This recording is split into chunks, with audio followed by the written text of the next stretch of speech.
Hey guys morning வந்து எனக்கு breakfast வந்து தூதுவளை ரொட்டியும் சுகரும் தான். எனக்கு கொஞ்சம் வந்து வீசிங் ப்ராப்ளம்லாம் இருக்கனால மெடிக்கேஷனால் கொஞ்சம் கோல்டு ஜாஸ்தி இருக்குது. அப்படியே மாடிக்கு வந்துட்டு வந்தேன்.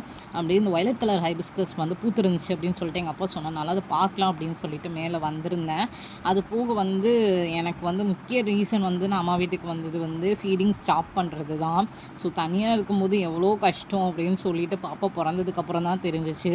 இப்போ 1.25 வயசை தாண்டி போயிட்டுருக்கு. இப்போ தான் வந்து ஃபீடிங் ஸ்டாப் பண்ணுறதுக்காண்டி நான் வந்து வந்திருக்கேன். நம்ம ஊருக்கு வந்தால் தான் நேச்சரோட நிறையா பாப்பா வந்து எக்ஸ்ப்ளோர் பண்ண முடியும். பிளான்ஸு அது இது அப்படின்ட்டு. ஸோ அவளுக்கு ஆத்தமன் வந்து கொட்டி வச்சிருந்தனால அதில் விளாண்டுட்டு இருந்தாங்க. விளாண்டு முடிச்சுட்டு டின்னருக்கு வந்துட்டு அவங்களுக்கு வந்து சேமியா தான் பண்ணி கொடுத்தேன். சாப்பிட்டது போக மிச்சத்தை வந்து கீழே கொட்டி உழப்பி விளாண்டுட்டு இருந்தா.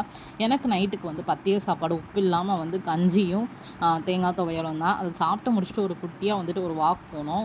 சித்திரை திருவிழா வந்து ஸ்டார்ட் ஆயிடுச்சு. ஒரு நாள் முன்னாடி ஸ்டார்ட் ஆகிறதுக்கு ஒரு நாள் முன்னாடி வந்துட்டு ராட்டினம்லாம் வந்திருக்கேன். பாப்பா கூட்டிகிட்டு பார்க்குறதுக்காண்டி போனோம். இன்றைக்கி டே எனக்கு இப்படி தான் போச்சு.